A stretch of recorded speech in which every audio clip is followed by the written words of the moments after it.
Guys, welcome to my YouTube channel. എൻ്റെ YouTube ചാനലിലെ ഓണം സീരീസിലെ മറ്റൊരു വ്ളോഗിലേക്ക് ഏവർക്കും സ്വാഗതം.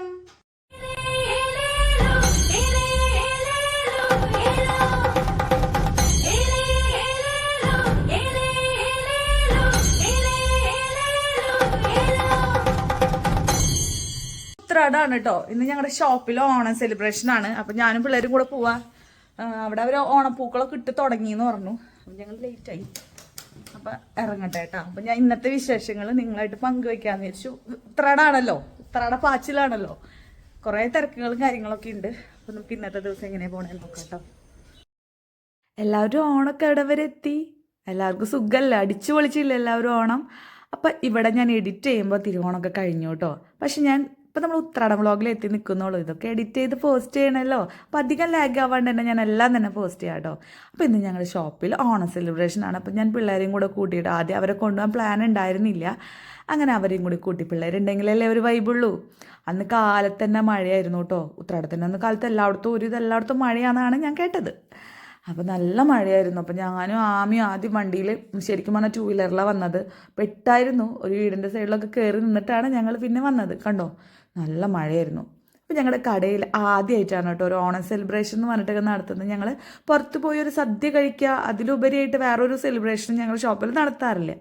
അപ്പോൾ ഇത്തവണ ചേട്ടൻ പറഞ്ഞു നമുക്കൊരു ഓണം മറ്റേറൊക്കെ ഇട്ട് വന്നിട്ട് ചെറിയൊരു പൂക്കളൊക്കെ ഇട്ടിട്ട് 1-2 ഫോട്ടോസൊക്കെ എടുത്ത് സെലിബ്രേറ്റ് ചെയ്യാം എന്ന് പറഞ്ഞു. അപ്പം എന്നാൽ ശരി, അതിനിപ്പോൾ എന്താ കുഴപ്പം, നമ്മൾ എന്തിനും റെഡിയാന്നുള്ളൊരു ഇതിൽ നിൽക്കണം. എനിക്ക് ഭയങ്കര ഇഷ്ടമാണ് കേട്ടോ ഇങ്ങനത്തെ സെലിബ്രേഷൻസിലും കാര്യങ്ങളൊക്കെ പങ്കെടുക്കാനായിട്ട്. അങ്ങനെ അവർക്കുള്ള ഓണം ഗിഫ്റ്റും കാര്യങ്ങളെല്ലാം തന്നെ കൊടുത്ത് ഞങ്ങൾ ഫുഡ് കഴിക്കാൻ പോവാണ് കേട്ടോ. അപ്പോൾ ഉത്രാടത്തിൻ്റെ അന്നായതുകൊണ്ട് തന്നെ എല്ലാ റെസ്റ്റോറൻറ്റിലും നല്ല തിരക്കാണെന്നറിയാം. അപ്പോൾ നമ്മൾ എന്ത് ചെയ്യുമെന്ന് ആലോചിച്ചിട്ടാണ് പോകുന്നത്. അപ്പോൾ ആദ്യം തന്നെ നമുക്ക് വടക്കുന്നാഥൻ്റെ അവിടെ പോയിട്ട് 1-2 ഫോട്ടോസ് എടുത്തിട്ട് പോകാമെന്ന് പറഞ്ഞു കേട്ടോ. തൃശ്ശൂർ നമുക്ക് ഇത്രയും പോസിറ്റീവ് വൈബിൽ, അല്ലെങ്കിൽ ഇത്രയും ഒരു വൈബിൽ ഫോട്ടോ എടുക്കാൻ പറ്റുന്ന സ്ഥലം തൃശ്ശൂർ തെക്കേ ഗോപുരനടയുടെ ആ ഭാഗം തന്നെയാണ് കേട്ടോ. ആ ഒരു എന്താ ഫോട്ടോജനിറ്റിന്നോ എന്ത് വേണമെങ്കിലും നമുക്ക് അതിനെ പറയാം. അടിപൊളി സ്ഥലമാണ്. പക്ഷെ ഒരുപാട് ആൾക്കാർ അവിടെ ഉണ്ടായിരുന്നു. എല്ലാവരും ഓണം സെലിബ്രേഷനായിട്ട് ബന്ധപ്പെട്ട് ആ ഒരു കോസ്റ്റ്യൂമിലും കാര്യങ്ങളൊക്കെ ഇനിയായിട്ട് വന്നേക്കണം. പിന്നെ കാലത്ത് എൻ്റെ ഒരു പ്ലാനിങ്ങിൽ ഉത്രാടം വ്ളോഗ് തുടങ്ങണത് തുമ്പപ്പൂ പൊട്ടിക്കണതായിരുന്നു. പക്ഷെ തുമ്പപ്പൂ കിട്ടിയില്ല ഗൈസ്. അതുകൊണ്ട് ഞങ്ങൾ ഒരു 50 രൂപയ്ക്ക് അവിടെ നിന്ന് തുമ്പപ്പൂ വാങ്ങിച്ചു കേട്ടോ. അങ്ങനെ ഫിഷ് പാരഡൈസിലെ ഓണസദ്യ ഭയങ്കര ഇഷ്ടമാണ് ഞങ്ങൾക്ക്. അപ്പോൾ അതുകൊണ്ട് തന്നെ അവിടേക്ക് പോയി. പക്ഷെ ട്രാവലറിൽ വരെയാണ് ആൾക്കാർ വന്ന് ഫുഡ് കഴിക്കാൻ വന്നേക്കണേ. എല്ലാവരും ഓണം സെലിബ്രേഷൻ കഴിഞ്ഞ് വന്നുള്ളവർ തന്നെയാണ് കേട്ടോ മിക്കവാറും ആൾക്കാർ. അപ്പോൾ ഞങ്ങൾ രജിതേച്ചിനെ ഓർത്തത്. അപ്പോൾ ഗരുഡനിലാണ് കേട്ടോ രജിതേച്ചി. അങ്ങനെ ഞങ്ങൾ അവിടെ പോയിട്ട് ഗസ്റ്റിന് വേണ്ടി പ്രിപ്പയർ ചെയ്തതാണ്. ഞങ്ങൾ അവരുടെ ഗസ്റ്റായി അന്നത്തെ ദിവസം. അങ്ങനെ ഞങ്ങൾ അവിടെ പോയിട്ട് ഫുഡൊക്കെ കഴിച്ചു. നല്ല സദ്യ ആയിരുന്നേ. അങ്ങനെ ഞങ്ങൾ അവിടെ നിന്ന് കുറേ ഫോട്ടോസ്, സെലിബ്രേഷൻ ആയതുകൊണ്ട് തന്നെ എല്ലാവരും ഫോട്ടോസിന് പറ്റിയ കുറേ കാര്യങ്ങളൊക്കെ അവർ സെറ്റ് ചെയ്ത് വെച്ചിട്ടുണ്ടായിരുന്നു കേട്ടോ. എൻട്രൻസിൻ്റെ അവിടെയും റിസപ്ഷൻ്റെ അവിടെയൊക്കെ ആയിട്ട്. അങ്ങനെ ഞങ്ങളതൊക്കെ മാക്സിമം യൂസ് ചെയ്ത് ഫോട്ടോസൊക്കെ എടുത്തു കേട്ടോ. അത് കഴിഞ്ഞ് ഞങ്ങൾ വേഗം പിരിഞ്ഞു. കാരണം എനിക്ക് വീട്ടിൽ വന്നിട്ട് കുറേ പണിയുണ്ട്. ഉത്രാടം എന്ന് പറഞ്ഞാൽ ശരിക്കും ഒരു പാച്ചിൽ തന്നെയാണല്ലേ. പിന്നെ ഈ സെലിബ്രേഷനും കൂടി വെച്ചതുകൊണ്ട് തന്നെ നല്ല തിരക്കുള്ള ഒരു ദിവസമായിരുന്നേ. എന്നിട്ട് ഞങ്ങൾ ആറന്മാറിലേക്കാണേ പോയത്. ഫ്ലവേഴ്സ് മേടിക്കണമല്ലോ. കാരണം എന്താണെന്ന് വെച്ചാൽ നമുക്ക് തൃക്കാരപ്പനുമ്മ കുത്തണം, ഇനി ഈർക്കിലൊക്കെ വെച്ചിട്ട്. ഞങ്ങളുടെ നാട്ടിലൊക്കെ അങ്ങനെയാണ്. ചിലരൊക്കെ ഇങ്ങനെ വാങ്ങിക്കുന്ന പ്ലാസ്റ്റിക്കിൻ്റെയും അങ്ങനത്തെയൊക്കെ ഫ്ലവേഴ്സ് വെക്കുന്നത് കണ്ടിട്ടുണ്ട്. പക്ഷെ ഇവിടെ ഞാൻ ചെറുപ്പം മുതൽ ഇങ്ങനെയാണ് ചെയ്യുന്നത് കണ്ടേക്കുന്നത്. അവിടെയാണെങ്കിൽ നല്ല തിരക്കായിരുന്നു കേട്ടോ. പൂക്കൾ മേടിക്കാൻ, പൂക്കളിടാനായിട്ടും ഇങ്ങനെ കുത്താനായിട്ടും ഒക്കെ ആയിട്ട് നല്ല തിരക്കായിരുന്നു. ഞാൻ എങ്ങനെയൊക്കെയോ അതിൻ്റെ ഉള്ളിൽ നിന്ന് ഫ്ലവേഴ്സ് മേടിച്ചിട്ട് പുറത്തേക്ക് ഇറങ്ങി കേട്ടോ. ഉണ്ടാക്കണ വീഡിയോ കാണിക്കാത്തതിന് എനിക്ക് ഭയങ്കര വിഷമമുണ്ടായിരുന്നു. പക്ഷെ കുറച്ചുകൂടി മെനക്കെട്ടിരുന്ന നല്ല ഭംഗിയിൽ ഉണ്ടാക്കാം. അമ്മ അങ്ങനെ മെനക്കെടാത്തോണ്ട അതിങ്ങനെ തട്ടി നേരെയാക്കി. ഗൈസ്, പാലിയോളിക് ടൂൾസ് ഇത് പെയിന്റ് അടിച്ചിട്ടുണ്ടല്ലേ. ഈശ്വരാ, ഇത് എത്ര കലപ്പന.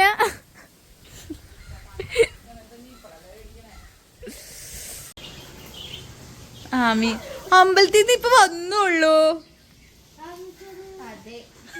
ഈർക്കിളി കൊണ്ട് ഈർക്കിളി താഴെ വീണു. പൂ കുത്താനുള്ള ഈർക്കിളി, ഓണം വെക്കാനുള്ള അല്ല. ഡു യുവർ ഡ്യൂട്ടി, ഗോ പൂ കുത്തണം.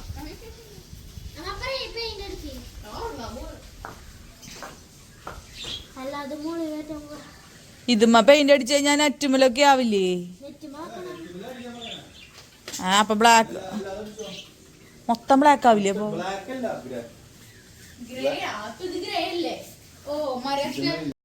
കിളിക്കൂട് ചേഞ്ച് ചെയ്യണതിൻ്റെ ഒരു പരിപാടിയാണ് കേട്ടോ ഇവിടെ നടക്കുന്നത്. ഞങ്ങളുടെ കിളിക്കൂട്ടിലെ മുറ്റത്ത് എല്ലാം ഇരിക്കുന്നേ ഒരു വണ്ടം പാമ്പ്. സംഭവം ചേരയായിരുന്നു എങ്കിൽ പോലും ചേരപ്പാമ്പ് ഇങ്ങനെ കിടന്ന് കറങ്ങി ഞങ്ങൾ കുറച്ച് പേടിപ്പിച്ചായിരുന്നു കേട്ടോ.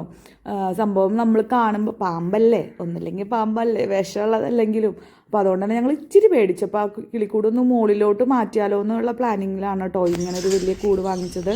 അപ്പോൾ അത് പെയിൻറ്റ് ചെയ്യാണ്. അപ്പച്ചേട്ടൻ പറഞ്ഞത് തുരുമ്പ് വരും എന്ന് പറഞ്ഞിട്ട് ഞാനാണെങ്കിൽ എനിക്കൊരു റീൽ എടുക്കണം, അതുകൊണ്ട് ഞാൻ ഡ്രസ്സും മാറിയിട്ടില്ല. പിന്നെ ഞാൻ സെറ്റ് മുണ്ടിൽ ഭയങ്കര കംഫർട്ടബിളാണ്. എനിക്ക് ഭയങ്കര ഇഷ്ടം ഉടുക്കാനും എനിക്കത് ഹാൻഡിൽ ചെയ്യാനും നന്നായി അറിയാം.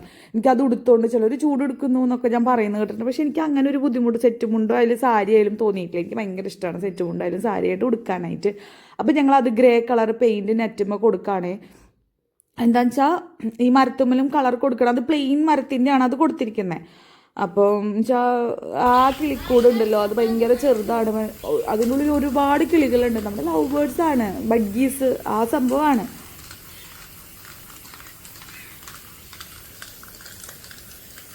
എന്നെ കൊണ്ട് ഈ പെയിൻറ്റ് ചെയ്യിപ്പിക്കുമ്പോൾ ഞാൻ പറയുന്നുണ്ട് കേട്ടോ, ഞാൻ അടുക്കളയിൽ കയറ്റി. എനിക്ക് കുറേ പണികളുണ്ട്, എൻ്റെ പണികളിൽ ഹെൽപ്പ് ചെയ്തേ പറ്റൂ എന്ന് പറയുന്നുണ്ട് കേട്ടോ. ഞാൻ അവിടെ നിന്നിട്ട് ഞാൻ കാലത്ത് തന്നെ കാളനൊക്കെ റെഡിയാക്കി വെച്ചിട്ടുണ്ടായിരുന്നു. കൂട്ടുകറി വെക്കണമായിരുന്നു. എനിക്ക് കൂട്ടുകറി വെക്കാൻ അറിയില്ല. ഞാൻ യൂട്യൂബ് റെസിപ്പി നോക്കിയിട്ട് തന്നെയാണ് കേട്ടോ വെച്ചത്. അപ്പം അച്ഛനും അബ്ജേണ്ണൊക്കെ ആ കറി ഭയങ്കര ഇഷ്ടമാണെന്ന് ഞാൻ പറയുന്നത് കേട്ടിട്ടുണ്ട്.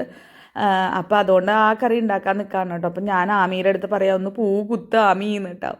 അങ്ങനെ പിന്നെ കറി വെക്കുന്ന പരിപാടിയിലേക്ക് കടന്നു. അതിൻ്റെ ഇടയിൽ അബ്ജേട്ടന് ഒരു സാധനം മേടിക്കാൻ വേണ്ടിയിട്ട് ഞങ്ങൾ തൃശ്ശൂർക്കും പോയായിരുന്നു കേട്ടോ. അതൊക്കെ പോയി വന്നിട്ടാണ് ഈ പരിപാടിക്ക് നിൽക്കുന്നത്. കാരണം ഞാൻ ഈ ഡ്രസ്സ് മാറാൻ നിന്ന് കഴിഞ്ഞാൽ ഇനി ശരിയാവും. ഞങ്ങൾ റീലെടുത്തു അതിൻ്റെ ഇടയിൽ. അതിൻ്റെ വീഡിയോ ഞാൻ എടുത്തിട്ടില്ല. അതിൻ്റെ വീഡിയോ ഞാൻ ഓൾറെഡി റീലിൻ്റെ ഡാൻസ് വീഡിയോ ഞാൻ അപ്ലോഡ് ചെയ്തിട്ടുണ്ട്. ഒന്ന് പോയി ചെക്ക് ചെയ്ത് നോക്കണേ. അങ്ങനെ ഇതേ അബ്ജേട്ടൻ എനിക്ക് മാങ്ങച്ചാറിനുള്ള മാങ്ങ അരിഞ്ഞു തരാണ് കേട്ടോ. ഹലോ വരുന്നില്ല ചേട്ടാ വേർപ്പ്.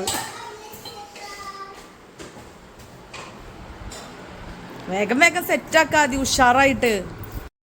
ഇപ്രാവശ്യം ഓണം ഇവിടെയാണ് കേട്ടോ. അത് ഞാൻ പറയാൻ വിട്ടുപോയില്ലേ. അപ്പം അതുകൊണ്ട് തന്നെ സദ്യയുടെ ചെറിയ പരിപാടികൾ ഉണ്ടായിരുന്നു. പക്ഷേ എല്ലാ വീട്ടിൽ നിന്നും കുറച്ച് കറികൾ ഉണ്ടാക്കി കൊണ്ടുവരുന്നുണ്ട്. അതുകൊണ്ട് തന്നെ വലിയ പണികളൊന്നും ഉണ്ടായിരുന്നില്ല.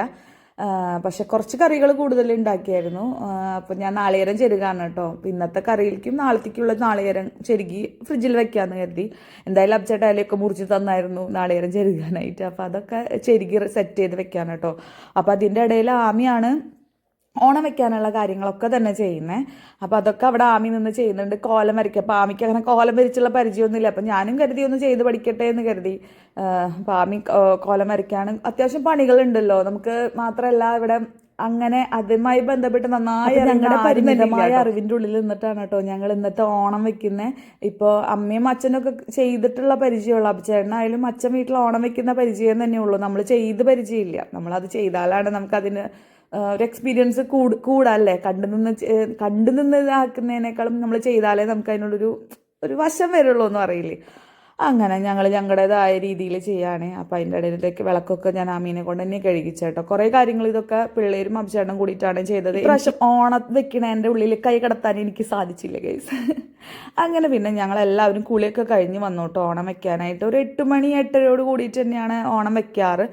സാധാരണ ഞങ്ങൾ നേരത്തെ വെച്ചിട്ട് തറവാട്ടിക്ക് പോവുക ചെയ്യാറ് കേട്ടോ. പക്ഷേ ഇപ്രാവശ്യം ഞങ്ങൾ കുറച്ച് ലേറ്റായി വെക്കാനായിട്ട്. അമ്മ ഡിസ്ചാർജായി വന്നിട്ടുള്ളൂ ഹോസ്പിറ്റലിൽ നിന്ന്. അപ്പം കുറച്ച് ലേറ്റായിട്ടാണ് എല്ലാം തന്നെ ചെയ്തത്. അപ്പോൾ ഓണം വെക്കുന്ന പരിപാടി കാണാം കേട്ടോ. അപ്പോൾ ഞങ്ങളിത് ആദ്യം പീഠം വെക്കാൻ മറന്നിരുന്നു. പിന്നെ ഞങ്ങൾ പീഠം മുട്ടിപ്പലക വെച്ചായിരുന്നു കേട്ടോ. അപ്പോൾ അമ്മ അവിടെ തൃക്കാക്കരപ്പന ഉണ്ടാക്കിയത് കണ്ടിട്ടില്ലേ. എൻ്റെ ചെറുപ്പത്തിലൊരു ഓർമ്മയിൽ അത് വാങ്ങിക്കാൻ കിട്ടുന്നൊന്നും എനിക്കറിയില്ലായിരുന്നു കേട്ടോ. അമ്മ ഉണ്ടാക്കുന്നത് കണ്ടിട്ട് തന്നെയാണ് കേട്ടോ ഞാൻ വളർന്നേക്കണേ. പക്ഷെ ഞങ്ങളും കൂടെ കൂടായിരുന്നു ഇങ്ങനെ പലകയം ഇങ്ങനെ കുറേ തവണ അങ്ങോട്ടും ഇങ്ങോട്ടും ഇങ്ങനെ തട്ടി തട്ടി നിന്ന് കഴിഞ്ഞാൽ ആ കറക്റ്റ് ഷേപ്പ് വരും കേട്ടോ. അമ്മയ്ക്ക് അങ്ങനത്തെ കാര്യങ്ങൾ ചെയ്യാൻ അമ്മയ്ക്ക് വലിയ പിടുത്തില്ല. അതുകൊണ്ട് തന്നെയാണ് കേട്ടോ. അല്ലാണ്ട് മടിയായിട്ടൊന്നുമില്ല. മടിയുള്ള ഒരാളിങ്ങനെ ചെയ്യില്ലല്ലോ, വാങ്ങിക്കല്ലേ ചെയ്യുള്ളൂ. പക്ഷെ എന്താണെന്ന് വെച്ചാൽ അതിൻ്റെ ഒരു ഗുണം എന്താണെന്ന് വെച്ചാൽ നമുക്ക് ഈർക്കിളിയൊക്കെ പൂക്കളൊക്കെ ഉണ്ടല്ലോ നല്ല ഇതിൽ കുത്താൻ പറ്റും. കാരണം അതിൻ്റെ ഹോള് നമ്മളാണല്ലോ ഇടുന്നത്. അപ്പം ഞാൻ അടുത്ത തവണ എന്തായാലും അതിൻ്റെ ഒരു അത് മേക്കിംഗ് ആയിട്ടുള്ളൊരു വീഡിയോ ചെയ്യാം കേട്ടോ. എനിക്ക് ഭയങ്കര ഇഷ്ടമാകുന്ന കാര്യങ്ങൾ ചെയ്യാൻ ഞാൻ എപ്പോഴും പറയാറില്ലേ. അപ്പം നമുക്കത് ചെയ്യാം. എനിക്ക് കളിമണ്ണ് കിട്ടാൻ എവിടെ നിന്നൊരു വഴിയില്ലാത്തതുകൊണ്ടാണ്.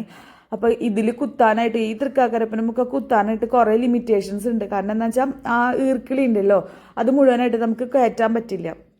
അപ്പൊ അങ്ങനെ ആ കാര്യങ്ങൾ ചെയ്യാനുണ്ട്. അപ്പൊ ഈർക്കിളി ചിലതിന് നീളം കൂടി, അപ്പൊ അതൊക്കെ ഒന്ന് അറേഞ്ച് ചെയ്ത് സെറ്റ് ചെയ്യാണ്. എന്ന സമയത്തൊക്കെ ഞാൻ ആദീനെ കൊണ്ടാണ് കേട്ടോ ഇത് വെപ്പിക്കാറ്. എനിക്കാണെങ്കിൽ ഇതിന് വലിയൊരു പിടുത്തമില്ല. കാരണം അമ്മമാരാരെങ്കിലും ഉണ്ടെന്നുണ്ടെങ്കിലല്ലേ നമുക്കത് എങ്ങനെയത് പറഞ്ഞുതരാം, അതെനിക്ക് അറിഞ്ഞൂടെ. എനിക്ക് വലിയ പിടുത്തമൊന്നും ഉണ്ടായിരുന്നില്ല. എങ്ങനെയൊക്കെയോ ഞാൻ എൻ്റെ ഓർമ്മയിൽ നിന്നാണ് ഈ കാര്യങ്ങളൊക്കെ ഞാൻ ആദ്യനെ കൊണ്ട് ചെയ്യിപ്പിച്ചായിരുന്നേ.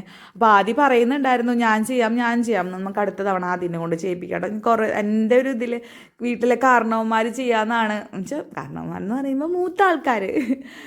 അപ്പോൾ അടുത്ത തവണ ആദ്യക്ക് ചെയ്യണമെന്ന് ആദ്യം പറയുന്നുണ്ടായിരുന്നു. അപ്പോൾ ഞാൻ നോക്കിയപ്പോൾ ഇപ്രാവശ്യം കുറേ പേര് കുട്ടികളൊക്കെ വെച്ചത് ഞാൻ കണ്ടായിരുന്നു. നെക്സ്റ്റ് ടൈം നമുക്ക് സെറ്റ് ചെയ്യാം. അങ്ങനെ ദേവാബ്ചേട്ടൻ പൂജാരിയുടെ പരിവേഷം ഏറ്റെടുക്കാൻ പോവാണ് കേട്ടോ. ഇതിന് അങ്ങനെ വലിയ ചിട്ടയും കാര്യങ്ങളൊന്നുമില്ല. നമ്മുടെ കേട്ടിട്ടുണ്ട് കേട്ടോ, ഓണം വെച്ച് കഴിഞ്ഞാൽ ചെറിയ മഴ ചാറുമ്പോഴാണ് മാവേലി വരാന്ന് പറയാന്ന്. പണ്ടത്തെ വിശ്വാസങ്ങളൊക്കെ ഭയങ്കര രസമാണ് കേട്ടോ. ഞാൻ എൻ്റെ ചെറിയ ഓർമ്മകളിലേക്ക് പോയാലോ. ഇപ്പം നിങ്ങൾ വീഡിയോയും കാണാൻ എനിക്ക് എൻ്റെ ഓർമ്മകളും ഷെയർ ചെയ്യാലോ. പണ്ടൊക്കെ ഉണ്ടല്ലോ ഞങ്ങളുടെ തറവാട്ടിൽ അച്ഛമ്മ ഓണം വെക്കുന്നയാളൊക്കെ മുന്നേ ഫ്രണ്ടിൽ മുറ്റത്ത് ചാണകമൊക്കെ മെഴുകി ഉണക്കും. അതെന്തിനാണെന്നുണ്ടെങ്കിൽ വൃത്തിയാക്കി ഇടാൻ. ഇപ്പോഴത്തെ പോലെ ടൈൽ വിരിക്കണ പരിപാടിയൊന്നും അന്നില്ലല്ലോ. അപ്പോൾ ചാണകം നല്ല കട്ടിയിലും മെഴുകി ഇങ്ങനെ തിണ്ണയൊക്കെ സെറ്റ് ചെയ്ത് വെച്ചിട്ട് മെഴുകുമായിരുന്നു കേട്ടോ. എന്നിട്ട് അവിടെയാണ് ഓണം വയ്ക്കുക. എനിക്ക് ഓണം വയ്ക്കുന്ന ഓർമ്മയിലേക്കാളും ഇതൊക്കെ അമ്മമ്മ ഒരുക്കി വെക്കുന്നൊരു ഇതാണ് എനിക്ക് മനസ്സിലോട്ട് വരുന്നത് കേട്ടോ. അതൊക്കെ ഒരു കാലം ഒന്നും അറിയില്ലേ. എന്നും കുട്ടിക്കാലം എല്ലാവർക്കും സ്പെഷ്യൽ തന്നെയാണല്ലേ. എനിക്ക് സത്യം പറഞ്ഞാൽ തോന്നുന്നുണ്ട് ആ ഒരു കാലം ഒന്നുകൂടി എൻജോയ് ചെയ്യാൻ പറ്റിയിരുന്നെങ്കിൽ. അന്നൊന്നും എന്താ പറയുക, നമ്മൾ ഒരു ഓർമ്മ മനസ്സിൽ ഇപ്പോഴൊക്കെ അല്ലേ ഫോണും കാര്യങ്ങളൊക്കെ ഉള്ളതുകൊണ്ട് എല്ലാ മെമ്മറീസും നമുക്ക് എന്താ പറയുക ക്യാച്ചപ്പ് ചെയ്ത് വെക്കാൻ പറ്റുന്നത്. ഇപ്പം അതൊന്നും പറ്റുന്നില്ലല്ലോ. ഓർമ്മയിൽ എവിടെയൊക്കെയോ ഉള്ള ഒരു തരികൾ വെച്ചിട്ടാണ് ഞാൻ ഇതൊക്കെ പറയുന്നത് കേട്ടോ. അന്നൊക്കെ ഈ തൃക്കാക്കരപ്പന ഉണ്ടാക്കുന്നതും അതൊക്കെ ഒരു രസം തന്നെയായിരുന്നു. ഇനി അതൊന്നും നമുക്ക് കിട്ടാത്ത കാലങ്ങളല്ലേ അല്ലേ. അപ്പോൾ നമുക്ക് നമ്മുടെ മക്കൾക്ക് വേണ്ടിയിട്ട് ഒരു മെമ്മറി എന്തായാലും ഇതൊന്നും അവർ കാണുമെന്നൊന്നും എനിക്ക് അറിഞ്ഞുകൂടാ. പക്ഷെ എന്തായാലും ഇത് ഇവർക്കൊരു മെമ്മറിയാണ് ഈ ആറാപ്പ് വിളിക്കണതും എല്ലാതും. കാരണം കുറച്ചുകൂടിയൊക്കെ കാലം കഴിഞ്ഞ് ഇവർ പഠിപ്പും കാര്യങ്ങളൊക്കെ ആയിട്ട് പോകുമ്പോൾ എനിക്ക് ഓർക്കാനും കൂടെ വയ്യ. അതൊക്കെ പോട്ടെ, നമുക്ക് പോകണമല്ലേ, നമ്മൾ അതിനെപ്പറ്റിയൊന്നും ചിന്തിക്കേണ്ട ആവശ്യമില്ല.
അങ്ങനെ ഇതാ ഞങ്ങളുടെ വീട്ടിലും ഓണം എത്തിയിട്ടോ. അപ്പോൾ ഉത്രാടത്തിൻ്റെ അന്ന് വൈകുന്നേരമാണ് ഞങ്ങളുടെ അവിടെയൊക്കെ ഓണം വയ്ക്കുക. അപ്പോൾ ഓണത്തിൻ്റെ എല്ലാ കാര്യങ്ങളും സെറ്റായി. പൂവിട്ട് ഉപ്പിടാത്ത അട മാവേലിക്കായിട്ട് സമർപ്പിച്ചു. പിന്നെ പൂക്കളൊക്കെ കുത്തി തൃക്കാക്കരപ്പനെ ഭംഗിയാക്കി കോലമൊക്കെ വരച്ചു. പിന്നെന്താ നാളികേരം വെച്ചു, ചന്ദനം വെച്ചു, ചന്ദനത്തിരി വെച്ചു, അങ്ങനെ പുഷ്പം വെച്ച് പൂജിച്ചു. എല്ലാം കഴിഞ്ഞതേ ഓണത്തിൻ്റെ എല്ലാ കാര്യങ്ങളും ഒരുക്കങ്ങളൊക്കെ കഴിഞ്ഞു. ഓണം വെച്ചു കേട്ടോ. ഇനി നമുക്ക് സദ്യ തിരുവോണത്തിനുള്ള കാത്തിരിപ്പാണ്. ഇനിയിപ്പോൾ കാത്തിരിക്കാനൊന്നുമില്ല. ഒരു രാത്രി അങ്ങോട്ട് മറിഞ്ഞു കഴിഞ്ഞാൽ പിറ്റേ ദിവസം തിരുവോണമായി. അപ്പോൾ നമുക്കിനി വീട്ടിൽ പോവാം കേട്ടോ. വീട്ടിൽ എല്ലാവരും കാണണം. അമ്മയ്ക്കും അച്ഛനും ഓണക്കോടി കൊടുത്തിട്ടുണ്ടായിരുന്നില്ല, കാരണം അമ്മ വീട്ടിലുണ്ടായിരുന്നില്ലല്ലോ. അപ്പോൾ ഓണക്കോടിയൊക്കെ കൊടുത്ത് നമുക്ക് ഓണത്തിൻ്റെ വൈബ് ഒന്നും കൂടി സ്റ്റാർട്ട് ചെയ്താലോ. അപ്പോൾ നമുക്ക് ഒരു ഓണം വെക്കലും കൂടി കാണാം കേട്ടോ. വീട്ടിലത്തെ ഓണം വെക്കൽ കണ്ടിട്ടില്ലല്ലോ നിങ്ങൾ? അച്ഛൻ്റെ ഓണം വെക്കൽ ഭയങ്കര സ്പെഷ്യലാണ്, നല്ല രസമാണ് കാണാൻ. അച്ഛൻ ലക്ഷണമൊക്കെ പറയും. അപ്പോൾ നമുക്ക് വീട്ടിൽ പോവാം.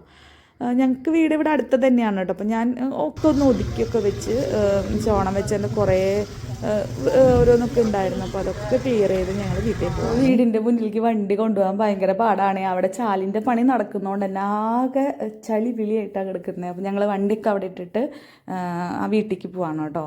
അങ്ങനെ ദേ വീട്ടിൽ ചെന്നപ്പോൾ സർപ്രൈസ് റൈഡ്. ഞങ്ങൾ അവിടെ ഓണം വെച്ച് കഴിഞ്ഞുണ്ടാവും എന്നാണ് കരുതിയത്. അപ്പോൾ അവിടെ ഓണം വെക്കുന്നേ ഉള്ളൂ. അതുകൊണ്ട് എനിക്ക് നിങ്ങൾക്ക് അച്ഛൻ്റെയും കൂടി ഒരു ഓണം വെപ്പ് എനിക്ക് കാണിച്ചു തരാൻ പറ്റിയേ.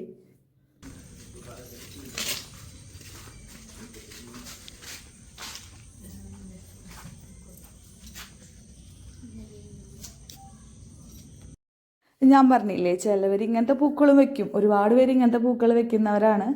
ഞാൻ വീട്ടിൽ ചെയ്യുന്ന രീതിയിൽ സെണ്ടുമല്ലി 2 കളറിൽ വെച്ചു എന്ന് മാത്രം കേട്ടോ. ഞങ്ങൾ ഒരു തവണ ഇതേപോലെ പൂവൊക്കെ ഉണ്ടാക്കാൻ നോക്കിയിരുന്നു, പക്ഷേ സക്സസ് ആയില്ല. ഇതിപ്പോൾ മാർക്കറ്റിൽ പോയി കഴിഞ്ഞാൽ ഒരുപാട് പൂക്കളുണ്ട് കേട്ടോ. തൃശ്ശൂരൊക്കെ പോയി കഴിഞ്ഞാൽ ഒരുപാട് കളർഫുള്ളായിട്ടുള്ള പൂക്കളൊക്കെ കാണാൻ പറ്റും. നല്ല വെറൈറ്റീസും കാര്യങ്ങളൊക്കെ ആയിട്ട് ഇതേ കണ്ട. ആദ്യം ഇവിടെ ചെന്ന് കഴിഞ്ഞാൽ ചേട്ടന്മാരൊക്കത്താ, അവനൊക്കത്ത് കയറിയില്ലെങ്കിലും ചേട്ടന്മാരെ പിടിച്ച് ഒക്കത്ത് കയറ്റുന്ന ഒരവസ്ഥയാണ് കേട്ടോ. അങ്ങനെ പിന്നെ ഇവിടെയും ആറാപ്പ് വിളിച്ചു. അപ്പോൾ പിള്ളേരെല്ലാവരും അച്ചാച്ചനും പിള്ളേരും കൂടിയിട്ടാണ് കേട്ടോ ഇവിടെ ഓണത്തിൻ്റെ ആർപ്പ് വിളിച്ചത്.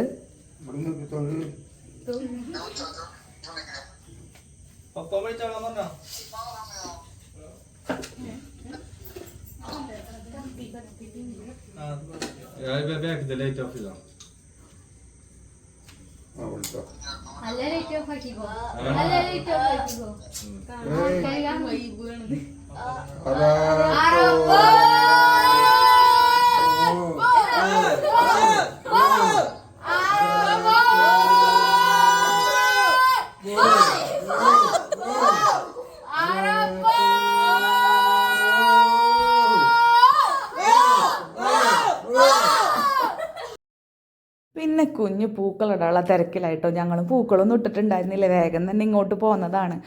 അപ്പോഴത്തെ കുഞ്ഞു പൂക്കളിടാൻ വേണ്ടി ഇവിടുത്തെ അതിനൊക്കെ ഇൻട്രസ്റ്റ് കാണിക്കുന്ന ഒരാൾ കുഞ്ഞുവാണേ.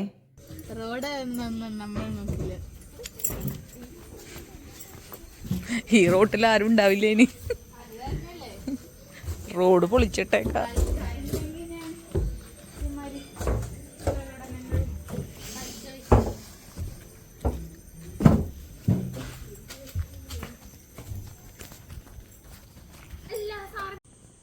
ഗൈസ്, ഞങ്ങളുടെ കുഞ്ഞു പൂക്കളം, ഞങ്ങൾക്ക് പൂവിൻ്റെ ഷോർട്ടേജ് വന്നു ഞങ്ങൾ നോക്കിയ ഡിസൈനിൽ. പിന്നെ അതൊക്കെ ഇട്ട് അങ്ങോട്ട് അഡ്ജസ്റ്റ് ചെയ്തു. എണീക്ക്. ഹലോ ഗൈസ്, സമയം 12:45. എൻ്റെ ഡ്രസ്സ് ഇക്ക തയ്ച്ചതൊക്കെ കറക്റ്റായിരുന്നു. ഞാൻ ലൂസ് ഇടാൻ പറഞ്ഞിട്ടായിരുന്നു കുറച്ച് ബ്ലൗസ്. അപ്പോൾ കുറച്ച് ലൂസ് കൂടുതലായിരുന്നു. അപ്പോൾ ഞാൻ അതൊക്കെ ഷേപ്പ് ചെയ്തു. അവർക്ക് അപ്പോൾ ഇന്നത്തെ ഉത്രാട വ്ളോഗ് ഇത്രയേ ഉള്ളൂ. ഞങ്ങൾ വീട്ടിൽ ഉറങ്ങട്ടെ. നാളെ കാലത്ത് നേരത്തെ എഞ്ചിട്ട് വേണം കുറച്ചുകൂടി കറികൾ വെക്കാനുണ്ട്. അപ്പോൾ ഇനി ഞാൻ പായലും വേറെ പലതൊക്കെ ചിലപ്പോൾ പറയുമോ ആക്കപ്പിച്ചത്. അപ്പോൾ ഇതൊക്കെ ഉത്രാട വ്ളോഗ് ഇത്രയേ ഉള്ളൂ. ഇനി നാളത്തെ തിരുവോണം വ്ളോഗിൽ നമുക്ക് വീണ്ടും കാണാം. Bye, thanks for watching. Guys, ഞാൻ അമ്മയ്ക്ക് എല്ലാം ചുറ്റെടുത്തു. കണ്ട താമരയെന്ന് പറയൂ ഈശ്വര. ഉറങ്ങുന്ന അമ്മി.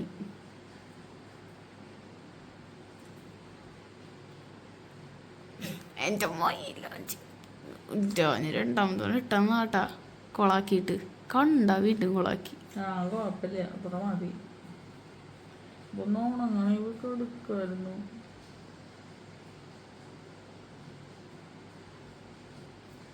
ഊതി ഉണക്കിയേ. ഉറക്കം വന്ന് കിറങ്ങിയിരിക്കുന്ന ഒരു അവസ്ഥയിൽ ഇന്ന് ഉത്രാടം വ്ളോഗ് ഇവിടെ അവസാനിക്കുകയാണ്. തിരുവോടം വ്ളോഗുമായി നമുക്ക് വീണ്ടും കാണാം. Okay bye, thanks for watching.